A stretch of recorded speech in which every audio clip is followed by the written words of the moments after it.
alifanya hilo kwa pamoja kule visiwani Zanzibar. Tia saini. Na kama ambavyo umesema, Rais wa Jamhuri ya Muungano wa Tanzania Daktari Samia Suluhu Hassan amezungumzia kuhusiana na hicho ambacho umekisema. Pengine tupate nafasi ya kumsikia kidogo kile ambacho alikizungumza. Okay. Kuwaonya wale wote wanaojiita wanaharakati kwa jina ili wapate kutambulika duniani, lakini kiuhalisia matendo yao ni ya kigaidi. Nataka niseme kidogo tafsiri ya ugaidi. Ugaidi unajumuisha vitendo vya uvunjifu mkubwa wa amani, uharibifu wa mali na miundombinu vinavyokusudia kuitishia jamii au kuishurutisha serikali kukubaliana na matakwa ya watu au kundi fulani kwa ajili ya kutimiza haja za kisiasa, kiitikadi au kidini. Lakini kwa mustakabali wa sasa, dunia tunayokwenda nayo, unaweza ukafanyika pia ukikusudia kuirudisha nyuma nchi inayoendelea kwa kasi. Pia inaweza ikatumika. Watu au kundi hilo linakuwa na kauli zinazovaa sura ya kizalendo, lakini kwa undani ni maslahi binafsi. Mtu anayeipenda nchi yake kiukweli huijenga na sio kuibomoa. Pande huu tumeipenda nchi yetu.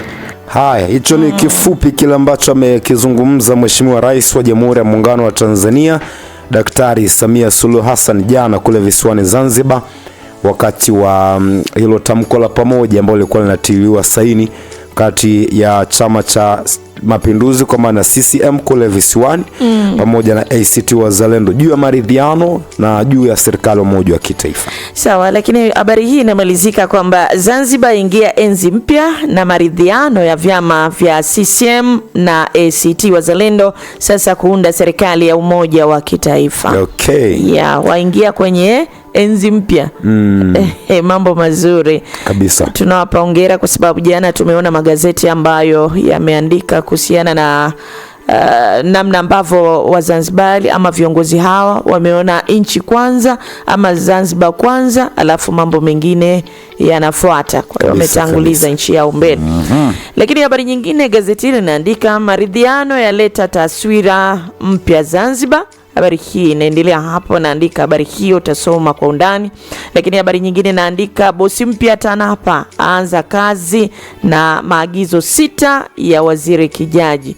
Yepi hapo? Kumbe kuna waziri mpya hapa.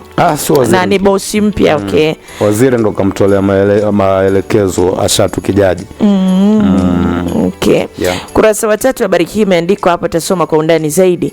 Lakini habari nyingine naandika Benjamin Mkapa na JKCI wafanikiwa upasuaji wa moyo kwa watoto toka Burundi. Habari hii utasoma ukurasa wa 2.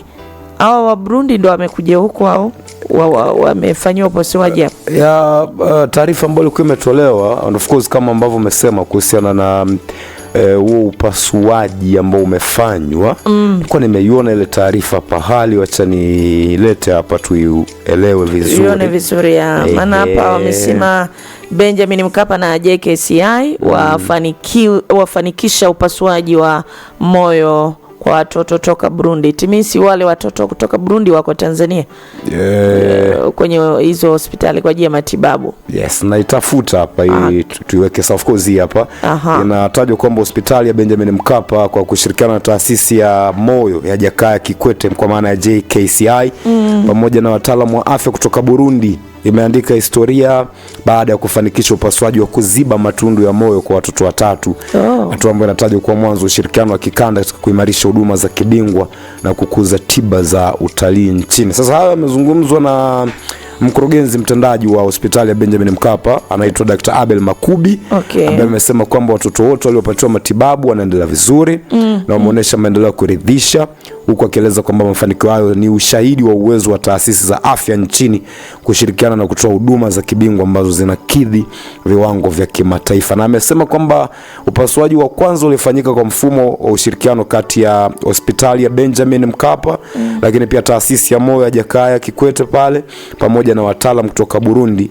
Anasema kwamba umefungua sasa ukurasa mpya wa kubadilishana ujuzi baina ya hospitali na hospitali, lakini pia hapo na taifa na taifa. Burundi na Tanzania. Hilo ni jambo zuri na la kiafya tunasema, kwa sababu kama limeleta matunda namna hiyo, sisi tunaendelea kujivunia na Tanzania yetu kweli tumewekeza katika afya kabisa. Lakini habari nyingine inaandika uwekezaji wa serikali sekta ya afya waendelea kuzaa matunda kasi. Habari hiyo utaisoma ukurasa wa pili gazeti hili wa Machinga sauti ya wanyonge. Ni hayo kwenye gazeti hili yaliyoandikwa ukurasa wa juu. Sawa, tutazame magazeti mengine ambayo tuko nayo asubuhi ya leo. Ni kamate habari leo, gwiji la habari Tanzania wanaandika Samia anasema maridhiano si udhaifu. Tumetazama katika gazeti lililopita hapo, asema ni ukomavu wa kisiasa unaojenga misingi ya umoja pamoja na kuheshimiana. Hawaonya wanaojiita wanaharakati wanaotenda matendo ya kigaidi. Sasa kuna nukuu za viongozi katika hilo tukio ambalo limetokea kule jana visiwani Zanzibar. Kwanza kabisa ni habari picha ambayo inaonyesha Rais wa Zanzibar Dr. Hussein Mwinyi akiwa na mwenyekiti wa chama cha ACT Wazalendo Taifa Othman Masoud Othman pamoja na marais wa staff wa Zanzibar. Anaonekana pale Dr. Ali Mohamed Shein, lakini pia anaonekana Amani Abedi Karume wakishuhudia utiaji saini wa ajenda zilizokubaliwa kufanywa kazi baada ya tamko la pamoja la maridhiano ya kisiasa baina ya Chama cha Mapinduzi yani CCM na ACT Wazalendo katika viwanja vya Ikulu ya Unguja.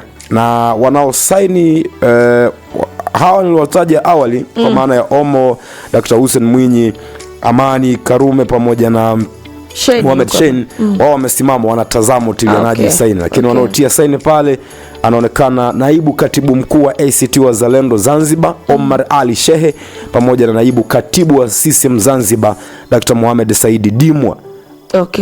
Sasa nukuu ambazo zinaonekana hapo kwenye gazeti habari leo, gwiji la habari Tanzania, ni pamoja na ya Rais wa Jamhuri ya Muungano wa Tanzania Samia Suluhu Hassan anasema wananchi wetu hawahitaji vurugu wala mivutano ya kisiasa isiyoisha. Wananchi wetu wanahitaji amani, usalama na utulivu. Kwenye siasa za chuki na mivutano baraka za maendeleo hutoweka, lakini kwenye siasa za staha na maridhiano maendeleo hupata nafasi na kuchanua hatua tuliofikia leo. Anasema Rais wa Jamhuri ya Muungano wa Tanzania Daktari Samia Suluhu Hassan. Lakini na hilo halipingiki kwenye amani, kusipokuwa na vurugu. Tujue kwamba mambo huwa yanachanua, mambo yanakuwa mazuri, kwa sababu kukiwa na vurugu hakuna chochote kinachoendelea kabisa. Tukikumbuka tu siku ya juzi ya Sabasaba tuliona namna ambavyo kumetulia, watu wakasema hawaendi makazini kuhofia kile ambacho kilikuwa kinazungumzwa mitandaoni. Nini kiliendelea? Hakuna ambacho kiliendelea. Alright, iko nukuu yake nyingine anasema nataka nitumie fursa hii kuwaonya wale wote wanaojiita wanaharakati kwa jina ili wapate kutambulika duniani, lakini kiuhalisia matendo yao ni ya kigaidi. Tumemsikia katika sauti ambayo tumeicheza hapo msikilizaji. Nukuu nyingine ni ya Omo kwa maana Othman Masoud Othman. Huyu ni mwenyekiti wa chama cha ACT Wazalendo Taifa. Anasema yote yaliyokusudiwa kufikiwa katika mchakato huu sio kwa maslahi ya vyama wala watu binafsi, ni kwa manufaa ya nchi, watu wake na vizazi vijavyo. Anasema mwenyekiti Othman Masoud Othman. Na tulisema jana pia kwamba ushindi kwenye maridhiano haya sio ushindi wa Chama cha Mapinduzi, sio ushindi wa ACT Wazalendo, bali ni ushindi wa Wazanzibari ambao wameingia katika eneo hili la maridhiano. Lakini nukuu ya Rais wa Zanzibar ambaye ni mwenyekiti wa Baraza la Mapinduzi Dr. Hussein Ali Mwinyi anasema tutausimamia mchakato huu kwa dhamira ya dhati na kwa kuweka mbele maslahi mapana ya Zanzibar na Tanzania kwa ujumla. Taarifa hiyo ya maridhiano kule visiwani Zanzibar. Lakini na hiyo jana mlisema kwamba kwa maridhiano hayo huwa kuna viti ambavyo vinakuwa yani kwa mfano kama upande huu ameshinda viti hivi na upande huu ameshinda, labda kuna vyama vitatu au vinne, si ndio? Sasa wanaangalia exactly serikali moja ya kitaifa viwili, kile cha kwanza na cha pili. Basi ndivyo ambavyo vinatazamwa hapo. Sawa, gazeti Habari Leo limepambwa na taarifa hizo, taarifa ambazo zimejitokeza kwenye tukio hilo. Taarifa nyingine inaandikwa Dkt. Mwinyi asifu mwafaka kuongeza imani kwa Zanzibar, asema mchakato wa awamu ya pili utazingatia maslahi ya taifa. Ukurasa wa pili wa gazeti Habari Leo. Lakini Othman anasema tumeridhiana kwa maslahi ya nchi. Umeona? Huyu ni mwenyekiti wa ACT Wazalendo Taifa, Masudi Othman Masud, anasema kwamba maridhiano kati ya chama chake na Chama cha Mapinduzi yamelenga maslahi mapana ya Zanzibar. Okay. Na ameyasema hapo jana. Anasema kwamba mazungumzo hayo ambayo yalizaliwa maana ya kwenda sasa katika maridhiano yalizaliwa baada ya uchaguzi mkuu wa Zanzibar Oktoba 29 mwaka jana, kutokana na kuwapo kwa hali ya wasiwasi wa kisiasa ambayo ilihitaji suluhisho la kudumu kupata njia ya mazungumzo. Okay. Na tunafahamu kile ambacho kilitokea mwaka jana katika uchaguzi. Hata yeye mwenyewe Omo alinukuliwa akisema kauli ngumu sana za kisiasa, lakini cha kushukuru Mungu ni kwamba wamefika mahali ambako wamefanya mazungumzo ya kusettle down tofauti ambazo zilijitokeza katika uchaguzi ule. Na anasema kwamba mazungumzo hayo sasa ya kwenda katika maridhiano yalianza Novemba 9 mwaka jana, yakiongozwa na marais wa staff wa Zanzibar ambao tumewaona katika habari picha pale, Dr. Mohamed Sheni Ali pamoja na Amani Karume. Kwa hiyo mazungumzo hayo yamezaa matunda kwa hatua ambayo tunaiona wamefikia, na mwisho wa siku mchakato ukikamilika, tutapongeza kwamba ni jambo ambalo limekuwa na maslahi mapana kwa wananchi wa visiwa vya Unguja na Pemba kwa maana ya Zanzibar. Hakika. Polisi ya nasa 130 tuhuma uchochezi kupanga mauaji. Wapi huko? Hapa nchini Tanzania. Na hii ni kwa ujumla, kwa sababu taarifa ni siku ile ya tarehe 7.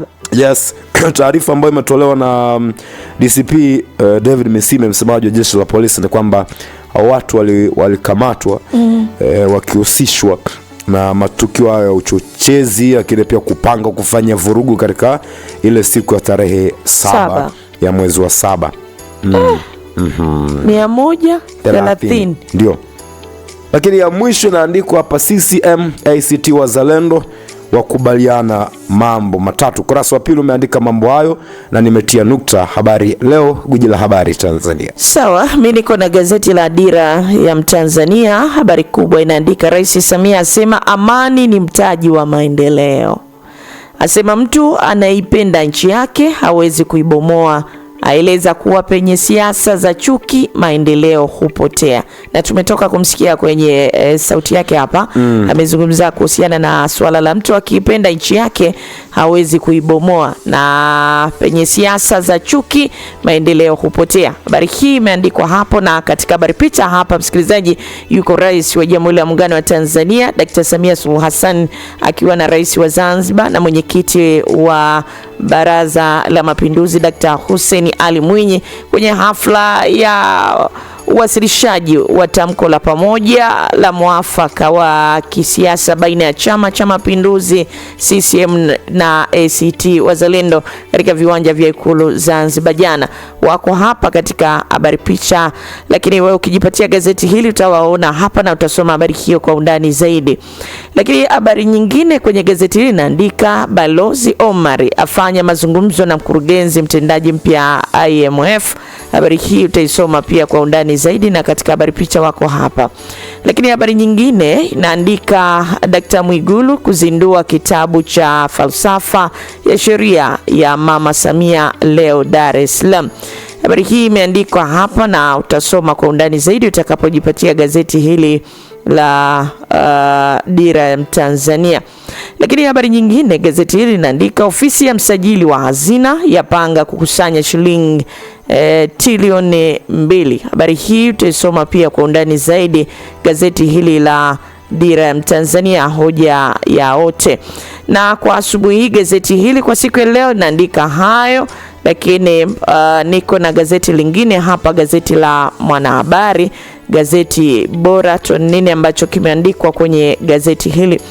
Gazeti hili la Mwanahabari, gazeti bora, linaandika 4R za Samia za matunda Zanzibar.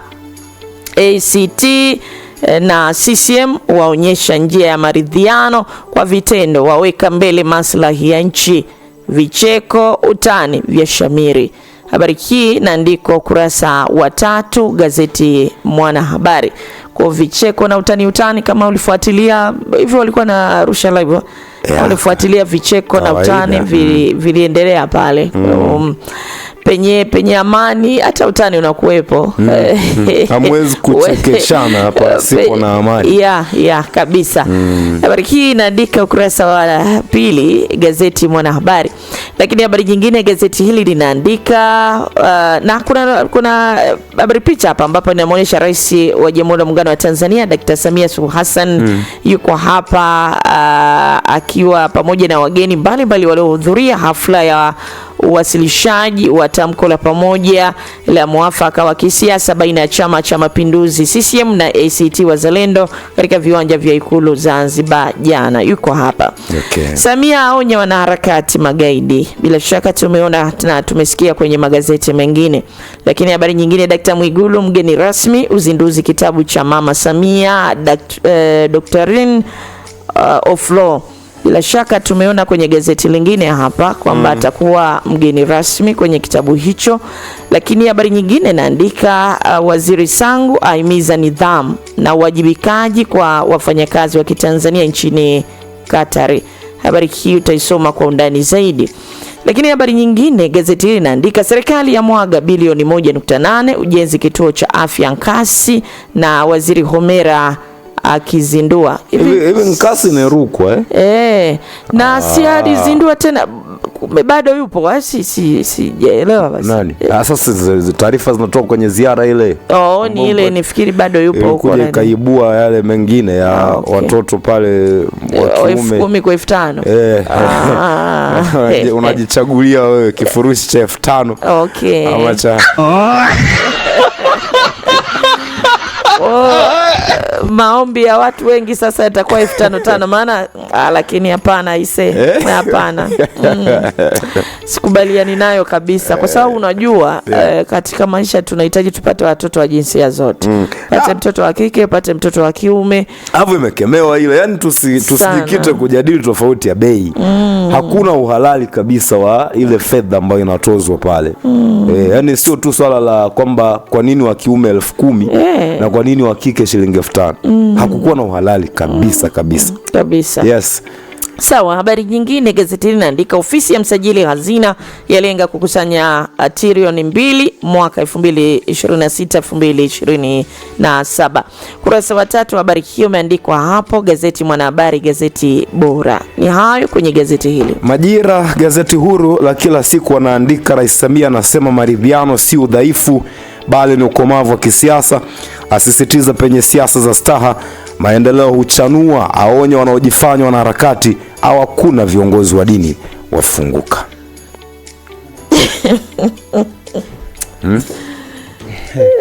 Mnacheka nini? Hatua iliyofikiwa iko vizuri. Imewafurahisha. Sikukunwa manake kiteko chenu kweli ni cha kukunwa. Tuko pamoja na viongozi wa dini. Sema kwenye kukuna ndipo palipoleta kicheko chenu. Mniambie hivyo nitawaelewa. Yaani iko hivi Shadrack, unajua kila mmoja ana itikio lake anapokunwa. Kuna mwingine ukimkuna apendi anakasirika, lakini kuna ule mkuno ambao unaleta raha. Kwa hiyo nafikiri hatua iliyofikiwa Zanzibar inaleta furaha. Imewakuna na nyinyi. Sio viongozi wa dini peke yao. Wengi tu. Ila sema tu kwa sababu ni ya Zanzibar sasa.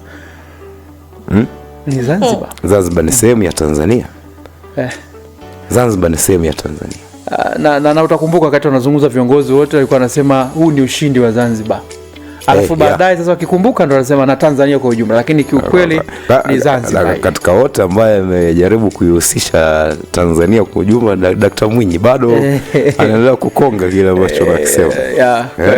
Lakini sasa ni jana tuna mtu tulipokea ujumbe wake anasema CCM Zanzibar ni awe mwalimu wa CCM. Nakumbuka.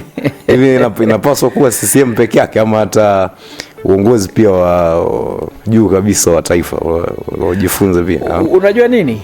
CCM unapoizungumzia CCM Zanzibar unamzungumza Mwinyi. Ndio. unapoizungumza CCM bara unamzungumza Rais Dr. Samia.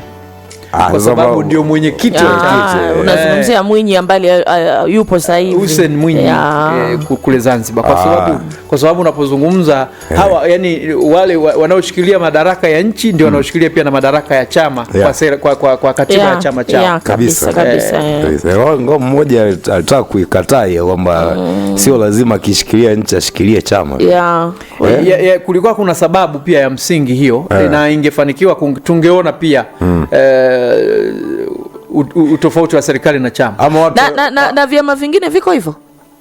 Wapo ambao yuko hivyo. Vyama ambavyo yuko hivyo. Kwa sababu kwa mfano Kenya tu pale.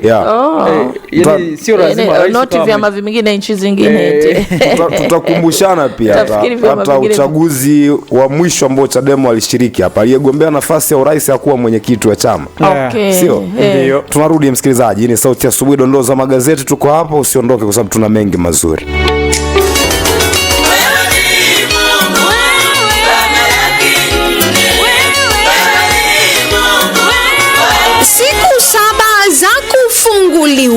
Kanisa la Nuru ya Jioni lililopo Merelani Tunduma kwa mchungaji Moses Kita linakukaribisha katika mkutano mkubwa wa Injili utakaofanyika uwanja wa shule ya msingi Tunduma kuanzia tarehe 13 mwezi wa 7 2026 mpaka tarehe 19 mwezi wa 7 2026. Muda ni kuanzia majira ya saa 9 alasiri mpaka 12 jioni. Mhudumu wa mkutano huo ni Nabii Paul Shariti kutoka Lubumbashi, Kongo. Kwaya na waimbaji mbalimbali watahudumu. Kwa maelezo piga simu namba 0752475625 au 0758381058. Walete wagonjwa na wenye shida mbalimbali, Yesu Kristo atawaweka huru. Karibuni.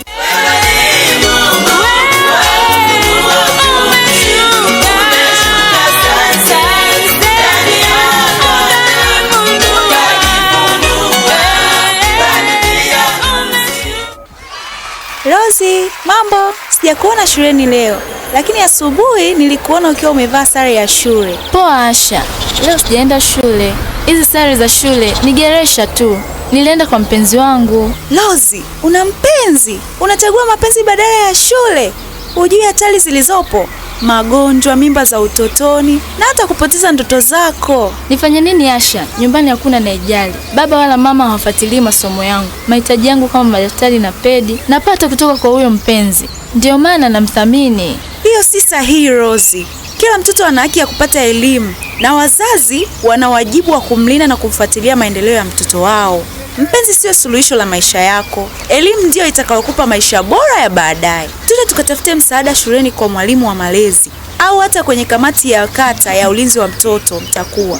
Ndugu wazazi na walezi, je, unatambua mtoto wako yuko wapi muda huu? Je, unatambua wajibu wako katika makuzi na elimu ya mtoto wako? Tusikubali kuona watoto wakipoteza ndoto zao. Kila mzazi na mlezi ana wajibu wa kufuatilia elimu ya mtoto wake, kumpa mahitaji na kuhakikisha anabaki shuleni. Elimu kwanza, mambo mengine baadaye. Ujumbe huu umeletwa kwenu kwa hisani ya Global Affairs Canada GAC kupitia shirika la UNICEF na Restless Development kwa kushirikiana na wadau wa elimu na dirisha la maendeleo ya jamii halmashauri ya mji wa Tunduma. DMX Hardware and Electronics ni wauzaji wa vifaa vya ujenzi na umeme. Tuna mashine za kuchanganya rangi kwa kutumia kompyuta, taa za kisasa za ndani na nje, mashine za kisasa za kuuzia maji yani prepaid za kutumia mwanga wa sola kwa bomba aina zote, rangi za nyumba aina zote. Pia tuna rangi za deco na prestige, sinki za choo aina zote, matanki ya maji pamoja na masinki ya jikoni aina zote, water dispenser, ceiling board na PVC board, MDF board, marine board, heater aina zote, freezer na friji aina zote, grinder aina zote, welding machine, majenereta aina zote, majiko ya umeme, water pump aina zote. Pia tuna spare za chainsaw, generator na water pump pamoja na mizani aina zote. DMX Hardware and Electronics tunapatikana mji wa Tunduma, Kisimani, barabara ya Sumbawanga. Nyote mnakaribishwa. Ili kupata maelezo unaweza unaweza kupiga simu namba 0755 852 012 na 0756 540 549, au tufuatilie kwenye mitandao ya kijamii Instagram DMX Hardware. Karibu katika hospitali ya Eva, mahali salama kwa huduma bora za afya. Tunatoa huduma zifuatazo: vipimo vya maabara na vipimo vya mionzi, yani ultrasound na x-ray, kliniki ya baba, mama na mtoto, huduma za upasuaji mdogo na mkubwa, huduma za wagonjwa wa nje na wagonjwa wa ndani, huduma za afya, tiba na ushauri wa lishe, matibabu ya kinywa na meno. Pia tunapokea bima za afya, NHIF na Asembo. Kwa mawasiliano zaidi piga simu namba 0747868888. Afya yako ni kipaumbele chetu. Karibu hospitali ya Eva, ubora ndio ubobezi wetu.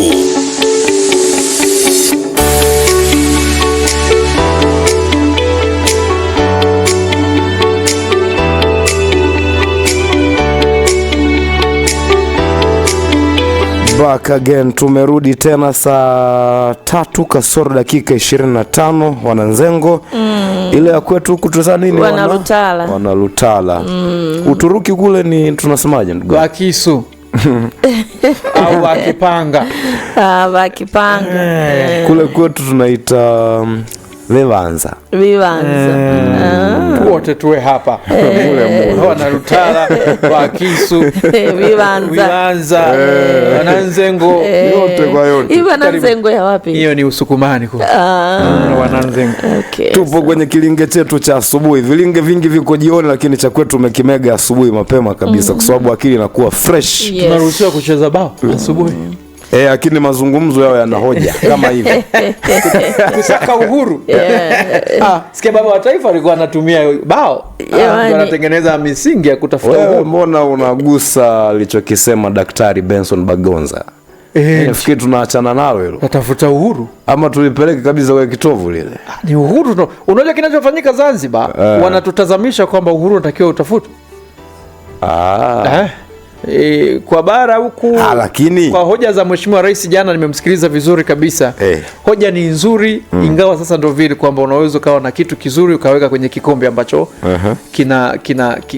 kimengelengenduka, unavijua kimelanda fulani hivi au kimetoka rangi fulani hivi. Unavijua vikombe vile tunaita vikombe vya China, unavielewa? Au bakuli za China au sinia za China, unazijua? Achana na wa China nyinyi. Sasa nasema unazijua, si majina yanafanyanaje? Sasa zikisha sinia zamani yale. Sasa zikisha toka rangi au kikombe kile. Baki bati ya ndani. Unaona inaonaje? Sasa hata chakula ukikiweka kwenye hiyo sahani, hata chakula kinakuwa yani kama kina hadhi, hata kama kimepikwa katika ustadi. Uzuri. Kwa sahani inapendezesha mlo. Sana na unaona kama chakula kitamu sana. Waambie watoto wako nyumbani, ole wenu hapa mtumie za udongo. Sasa hivi na kipindi hicho alikuwa anasema za China. Tumepiga sana ubwabwa kwenye masini yale. Kuna habari ambayo imenifurahisha jamani kule Zanzibar wakati wa maridhiano yao kwenye gazeti hili la Mwanahabari.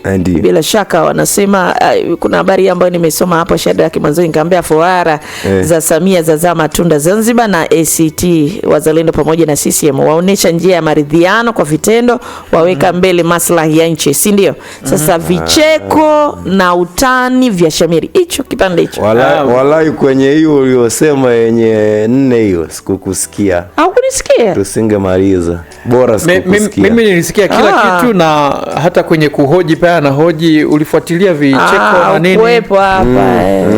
Mimi nasikiliza sasa. Nimesema mmefuatilia hapa kwenye vicheko na utani. Yani kamuuliza Shadrack, umefuatilia vicheko hivi na nini? Naona Shadrack ya kufuatilia. Sasa kinachozungumzwa hapo ni utani ule wa kawaida ambao mkikutana kwa damu nasi tunaweza, wakati watu wanatutazama kama ni mahasimu, lakini wakati naanza kuongea naweza nikakutania.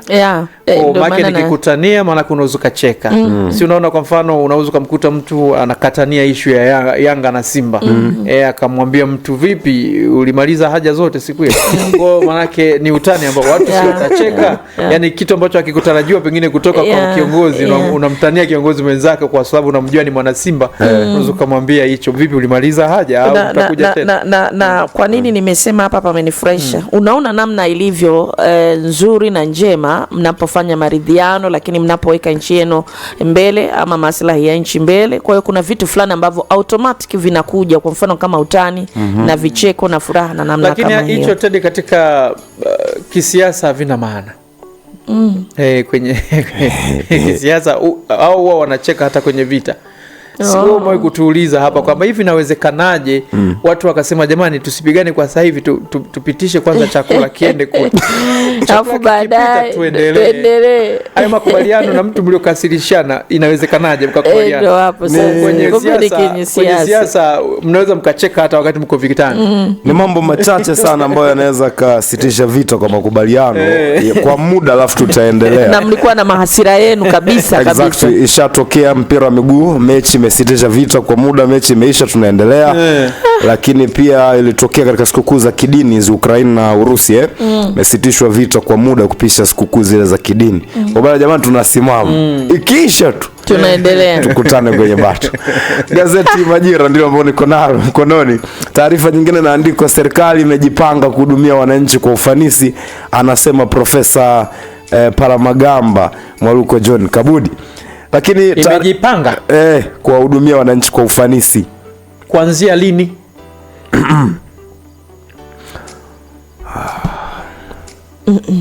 Niseme nini bwana? Yote ninashukuru. Kwani haikuwepo?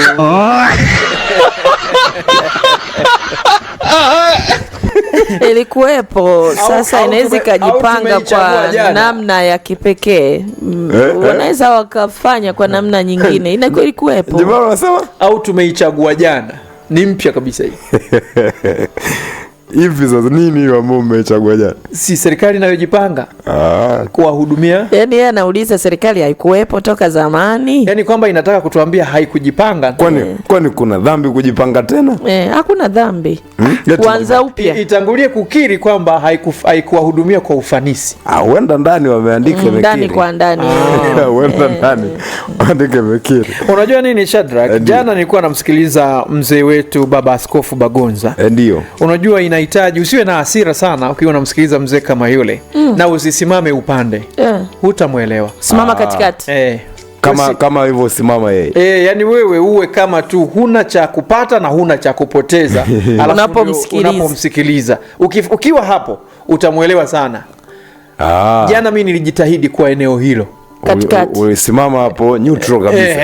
Yani sina cha kupoteza au sina cha kupata. Na ukiwa una hasira. Sina hasira. Nikamuelewa yule mzee. Kumbe yupo kwenye mawazo yetu wakati mwingine anachokisema huwa pia na sisi tunajitahidi kumbe kuona kama mtu kama yule mtaalamu wa masuala haya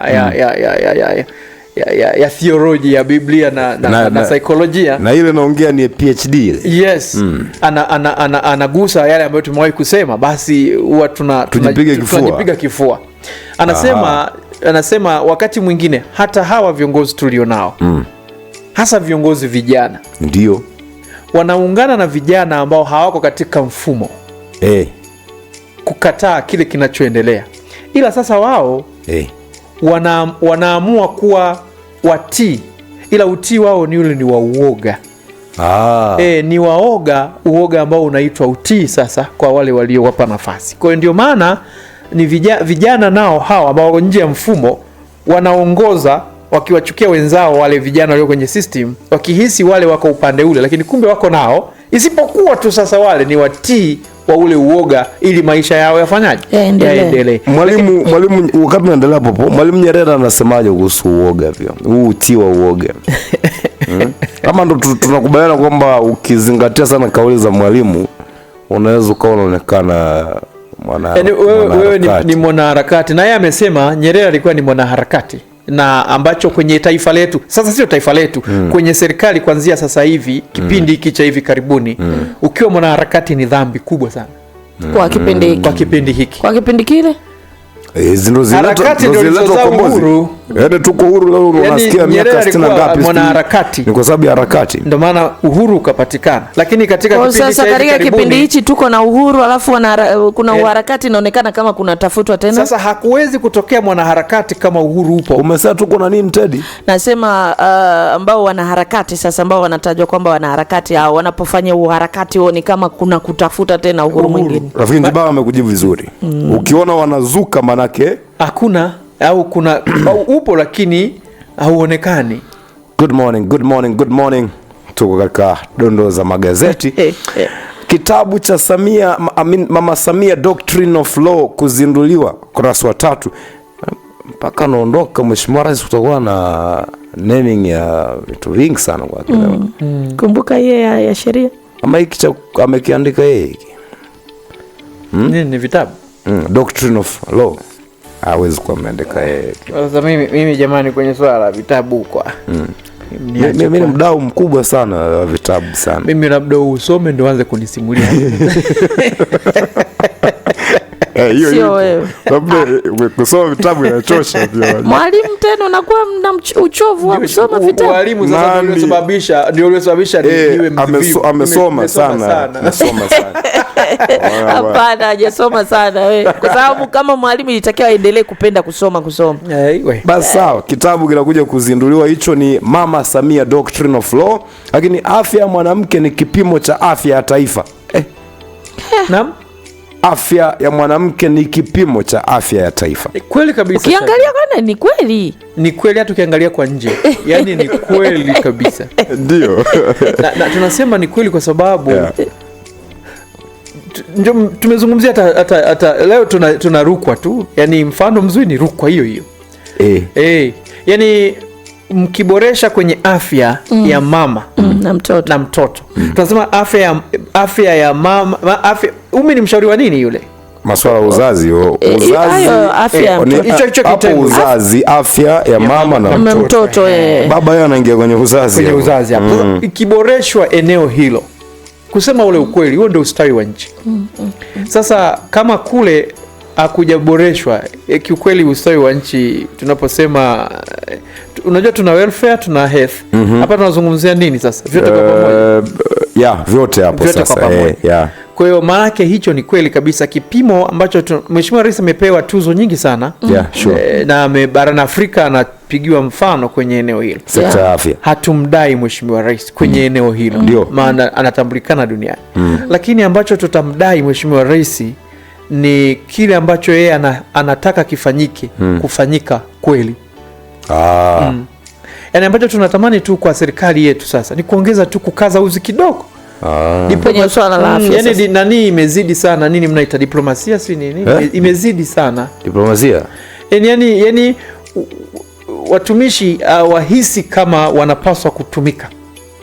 Ila yaani kama kuna uhuru fulani hivi ambao serikali inapata shida. Maki ni kama wanahisi ni jambo la hiari kuwatumikia wananchi. Yaani serikali kuna vitu imefanya. Kwenye uhuru inatakiwa waendelee kuwa huru, lakini watekeleze wajibu wao. Sasa ndio shida ya mtu ukimpa uhuru ambaye utimamu hauko sawa. Yaani mtu asiyejua uhuru maana yake nini? Ukimwachia uhuru anapotea sana kusema kweli. Ni wiki iliyopita Shadrack tulitoa mfano kwamba kwa vyovyote vile kiongozi ni kuongoza, sio? Sahihi.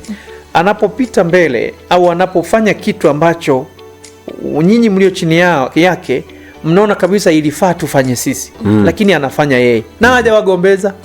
Mtu yeyote mwenye akili timamu kesho atafanya kabla ya kiongozi wake kwenda kufanya kitu, atatangulia yeye. Lakini Shadrack alituambia kwamba lakini sasa angalia vijana tulio nao sasa hivi, ama angalia kizazi cha sasa. Ukifanya wao watastarehe kwamba bosi anafanya. Wamepiga na foa. Alafu anakuwa na sababu. Wanakuambia sasa hata hisi tunamuingilia. Wajitafutie uhalali.